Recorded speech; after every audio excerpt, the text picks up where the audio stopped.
andao iara entana andao avotana ny firenena mampiasantsika amin'ny tokony ampiasana azy ny volam-panjakana Josan'ny-bahoaka ny lahara-pahamehana Dioary Boly Rabary larana fahavalo amin'ny Bily Tatokana. Ny famokarana eto Madagasikara no kitro ifara fampanosoana.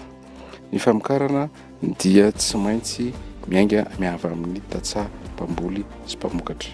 Ko anjarantsika no manome zezika masomboly ho an'ny tantsaha mpamokatra. Anao opération zezika tsika, anao opération masomboly tsika miaraka amin'ilay opération mpanao solaire resahako tery aloha.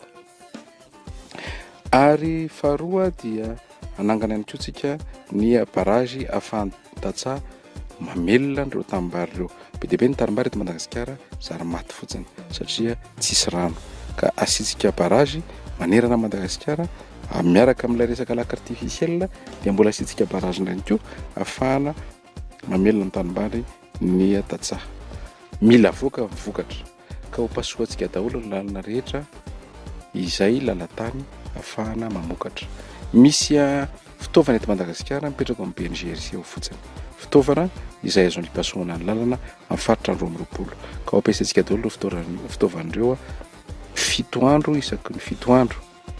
Isan'ny mandavanandro zany dia hipasoka ny lalana manerana ny nosy ireo fitaovan'ireo ary mandavataona dia tokony azo ampiasaina foana ny lalana eto Madagasikara ahafahana mamoaka ny vokatra. Omena famatsim-bola ny orinasa malagasy. Taritsika ny resaka famatsim-bola ho an'ny tanora, etantsika dia resaka famatsim-bola ho an'ny orinasa malagasy ahafaha mamorona asa. Ny famatsim-bola indray dia miainga hatramin'ny 100 tapitrisa ka hatramin'ny 100 lavitrisa ho an'ny ho an'ny orinasa izay mamorona asa eto Madagasikara. Ary raha ohatra ka misy fanenana ny haba sy ny etra alaina amin'ny orinasa vahiny dia ny orinasa malagasy koa tokony ahena ny haba sy ny etra alaina aminy. Fanjakana mitsitsy mitsinjo ny vahoaka, fanjakana tokisa ny vahoaka, mampivoarana ny maolona zay atasy andraikitra ho an'ny tanora sy ny vehivavy, fampitombona ny famokarana faritra mizaka tena Madagasikara matehonina Madagasikara misokatra amin'ny teknôlôjia. Andao iara entana ametraka ny tena fanovana ifotony.